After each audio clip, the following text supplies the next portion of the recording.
Kemudian penulis juga mengangkat dalil Al-A'raf 205 dan ini termasuk adab di dalam berzikir. Ini firman Allah, perlu digarisbawahi teman-teman, Al-A'raf 205. Bahkan ayat ini semestinya dihafal. Allah berfirman, A'udzubillahi minasyaitonirrajim. Allah memerintahkan nabinya Muhammad SAW untuk berzikir dengan cara ini dan jangan kita kembangkan dengan cara yang lain. Wadhkur rabbaka fi nafsika tadarru'an wa khifatan wa dunal jahri minal qawli bil ghudwi wal asali wa la takum minal ghafilin. Ada tiga hal di sini yang Allah tekankan ya, perhatikan. Dan sebutlah nama Rabbmu wahai Muhammad dalam hatimu dengan merendahkan diri dan rasa takut dan dengan tidak mengeraskan suara di waktu pagi dan petang, dan janganlah kamu termasuk orang-orang yang lalai. Di sini dijelaskan oleh para ulama tentang masalah lafaz dan sebutlah nama Rabbmu dalam hatimu, maksudnya dengan keikhlasan. Karena ulama mengatakan zikrullah adalah ibadah badan juga. Jadi perlu mengeluarkan suara. Seperti misalnya kalau kita sholat duhur dengan asar. Duhur dan asar itu adalah sholat sir. Sir artinya mengecilkan suara, bukan menghilangkan suara. Sehingga ulama menekankan tentang pentingnya dalam masalah khusyuk sholat. Untuk khusyuk dalam sholat, membuka mata, kemudian mengeluarkan suara dan memperdengarkan kuping. Sehingga anggota tubuh ini beraktivitas pada saat sedang sholat. Karena kalau kita lagi sholat, kemudian menutup mata, hilanglah keutamaan hadis Nabi SAW yang diriwayatkan Imam Ahmad. Allah akan selalu memandang wajah hamba yang mengarahkan matanya ke tempat sujudnya. Kemudian juga akan membuka pintu-pintu syaitan. Kalau ada yang menganggap dengan menutup matanya bisa khusyuk, dibantah oleh para ulama atau sebagian ulama. Karena menutup mata menghilangkan keutamaan tadi, Allah memandang wajahnya. Dan juga ini akan membuka pintu syaitan. Dia paling merasa khusyuk di awal-awal saja, setelah itu dia akan mengkhayal. Apalagi kalau tutup mata, kemudian bacanya dalam hati, tidak ada suara dan gelap, tidurlah dia. Maka semestinya dalam sholat sir pun duhur dan asar kita mengeluarkan suara walaupun hanya kita sendiri yang mendengarkannya.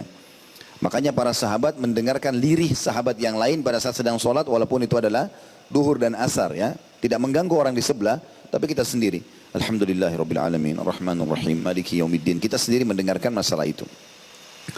Jadi dimaksud dengan dalam hatimu bukan di dalam hatinya, tetapi ikhlas dan dia tetap mengucapkannya.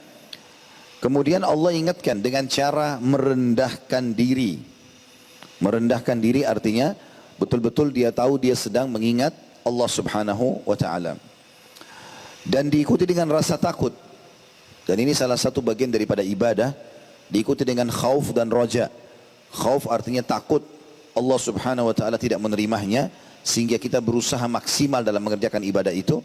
Dan roja berharap agar Allah memberikan pahala yang besar. Dan ini salah satu kaidah ibadah adalah pemahaman ahli sunnah wal jamaah tentang masalah beribadah kepada Allah dengan khauf dan roja ini. Kemudian dan tidak mengeraskan suara. Ini perlu digarisbawahi karena banyak sekali orang berzikir kepada Allah dengan mengeraskan suara. Ini firman Allah dari 1400 tahun yang lalu. Allah Subhanahu wa taala memerintahkan nabinya Muhammad sallallahu alaihi wasallam untuk tidak mengeraskan suara, dan ini berhubungan sekali dengan hadis Bukhari yang lain. Pernah Nabi sallallahu alaihi wasallam pulang dari salah satu peperangan atau perjalanan safar, kemudian beliau mengatakan kepada para sahabat, kalau seandainya kalian sedang menukik naik ke atas, kayak kita kalau naik atau pesawat pun mungkin ya pada saat take off, maka ucapkanlah kata Nabi SAW atau bertakbirlah, bilang Allahu Akbar, Allahu Akbar. Dan kalau kalian sedang turun, ya, menuruni sebuah lembah atau kalau kita mungkin pesawat dia sudah landing atau sementara mau landing, maka bertasbihlah, bacalah Subhanallah. Maka ada seorang sahabat rupanya dari jarak jauh, pada saat untanya atau kudanya sedang naik ke sedikit gundukan padang pasir, dia teriak dengan suara keras, Allahu Akbar, gitu. Allahu Akbar, didengar oleh semua orang. Nabi SAW dengar.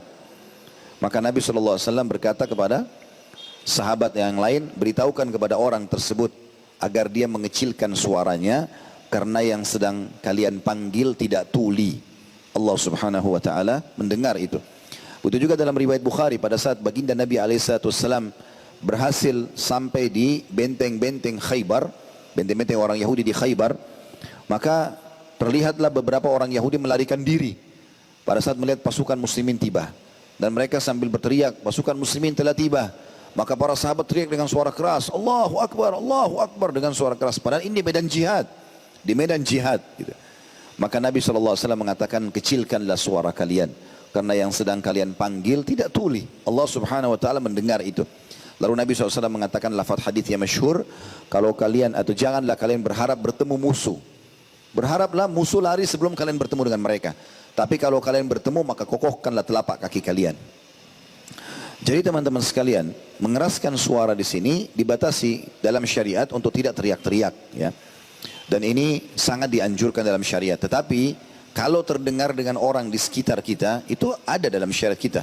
Sebagaimana Abdullah bin Umar radhiyallahu anhu berkata, aku mengetahui solat di masa Nabi SAW masih hidup selesai, solat 5 waktu, dari adanya suara zikir di antara para sahabat. Maksudnya terdengar, tapi bukan bersama-sama. Mereka berzikir satu sama yang lain, dan karena semuanya berzikir masing-masing setelah solat, maka akhirnya terdengarlah sampai ya di dekat masjid pada saat Abdullah bin Umar telat solat pada saat itu. Maka ini semua syarat-syarat dalam berzikir kepada Allah Subhanahu Wa Taala.